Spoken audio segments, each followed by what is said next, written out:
qodobada wararka koobanaad ku daawan doontaanna waxaa ka mid ah gudoomiye ku-xigeenka golaha badbaadada isbeddeldoonka Jubbaland Maxamed Nuur ayaa sheegay in duqeyn aad u foolxun ay ka socota deegaanada Jubbaland. gudoomiye ku-xigeenka oo la hadlayay warbaahinta ayaa ka digay duqeymo uu sheegay in Kenya ay ka geysanaysa deegaanada Jubbooyinka gaar ahaan deegaanka Hoosungu. waxa uuna sheegay in ay duqeynta ku dhamaadeen dad rayid ah iyo xoolo. waxaa ka jira walaalayaal dhulka loo yaqaano ee magaalada ka baxsan oo baadiyaha loo yaqaano duqeyn aad u foolxuna ka socoto. loodii iyo arigii iyo geelii iyo dadkii aan loo aaba yeelin cid loo aaba yeela aysan jirin yaa meedkooda isdul yaallaa markhaati leedahay wax la inkiri kara maahan. soomaalida waxaan leeyahay aqli ha shaqeeyo. baarlamaanka Soomaaliya waxaan leeyahay aqligiina ha shaqeeyo. waxa madaxda loo yahay ee in la xukumo la rabo waa dadka waxaa ku socda xasuuq. haddii dowladda federaalkana waxaan leenahay kolle mas-uuliyadda adinka idin saarantaha ma moogidin idin sheegi mayna shaqadiina. Soomaaliya waa idin taageertay dowladda la taageersan yahay tihiin kolle waa og tihiin laakiin annaga sheegidan aan sheegayna waxa waaye waajibna saaran waaye. meel kasta oo jaanis aan ku helno inaan meediyaha u gudbino waxaan gudbinaynaa dadkaas in maantay cambuulo laga saaray cambuulo gubata laga dhigay ee wax u dacwoonaya la arkin jariirid ka hadlaysa la arkin habeen iyo maalin duqeyn ku socoto gari gardarro loo kala saaraynin. taas waa ka digaynaa waana muxuu ahaayey u sheegaynaa meediyaha inaan sidaas aan u sheegno inay nooga gudubtaana ilaahay ka rajaynaynaa. waxaan rabaa inaan kusoo xiro warkii Jeesow Khayrlaasi xildhibaan Jeesow wuxuu sheegay muxuu ahaay meeshaas in khataro waaweyn ay ka socdaan. marka khatarahaas waa ognaanay details hore u gali mayna wax la ogyahay waxaa la yiri waxba haddii la sheego muxuu ahaay xiisa ma laha. waxaan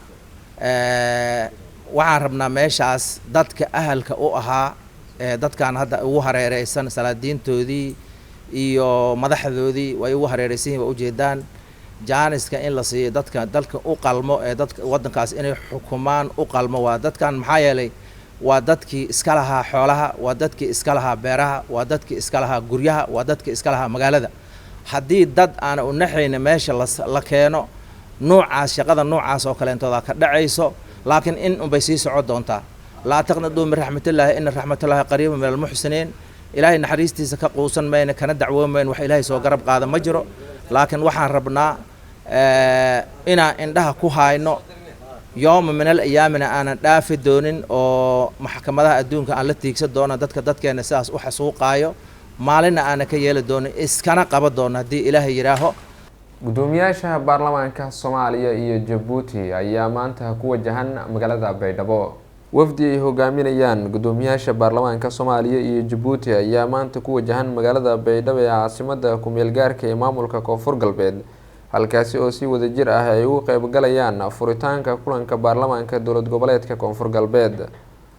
gudoomiyaha baarlamaanka Djibouti Maxamed Cali Xumud iyo wafdi uu hogaaminaya ayaa goordhow soo gaaray magaalada Muqdisho iyadoona kadib uu usii ambabaxaya magaalada Baydhabo.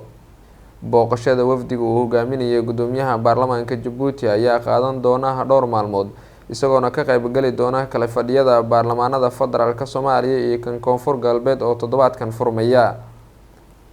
gudoomiyaha golaha shacabka ee baarlamaanka federaalka Soomaaliya Maxamed Mursal Sheekh Cabdiraxmaan oo haatan ku sugan garoonka diyaaradaha Muqdisho ayaa soo dhaweeyay gudoomiyaha baarlamaanka Djibouti waxaana la filayaa inay wadajir uga ambabaxayaan Baydhabo. gudoomiye Mursal ayaa waxaa safarkiisa Baydhabo ku weheliyay xubno ka tirsan labada gole ee baarlamaanka federaalka iyo wasiiro.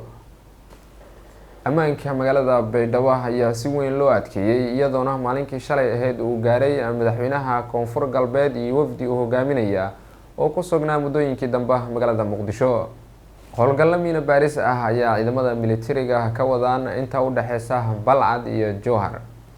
ciidamada militariga Soomaaliya ayaa howlgalla miina baaris ah ka wada inta u dhaxeysa Balcad iyo Jowhar ee gobolka Shabeellaha Dhexe halkaasi oo muddooyinkii u dambeeyay al-shabaab ka geysatay qaraxyo miina lala beegsanaya ciidamo iyo mas'uuliyiin. sida wararku sheegayaan howlgalkan miina baarista ayaa waxaa barbar socda howlgalla ciidamada ka wadaan hareeraha wadooyinka oo dhowrkii bilood ee lasoo dhaafay al-shabaab weeraro dhabagal ah ka geysteen. saraakiisha ciidamada xoogga dalka ayaa sheegay inay sii wadi doonaan howlgalladan lagu sugayaa amniga wadada isku xirtay Jowhar iyo Balcad oo muddooyinka u dambeysay faraha ka baxday islamarkaasna weeraro ka dhacayeen. Toddobaadkii hore ayay ahayd markii ciidamada militariga ay toogasho ku dileen nin la sheegay inuu miinaha ku aasayay wadada isku xirta Balcad iyo Jowhar.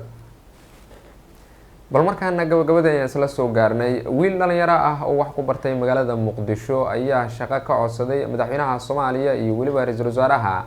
codsigan ayaa imaanaya xilli dhalinyarada wax ku bartay magaalada Muqdisho iyo dalka gudihiisaba ay hayso shaqo la'aan. wariyaheena Maxamed Ismaan Daahiya ayaa gurigiisa ku booqday, warbixintan inoo faafahinaya. boor uu ciwaan uga dhigay fadlan shaqaaleysi ayaa qabsaday barihii tagay baraha bulshada. qofka aan ka hadlayo waa Cabdullaahi Maxamuud, wiil dhalinyaro ah kuna nool Muqdisho. kadib sanado badan oo guluf waxbarasho ah, dhawaan ayuu soo gabagabeeyay heerka koowaad ee jaamacadda. haatan waxa uu baadigoobayaa shaqo ka gadaal dadaalo badan oo uu sameeyay iyo albaabo badan uu garaacay. ugu dambeyn waxa uu goostay inuu codsi u diro madaxda sare ee dalka iyo shirkadaha sida gaarka ah loo leeyahay.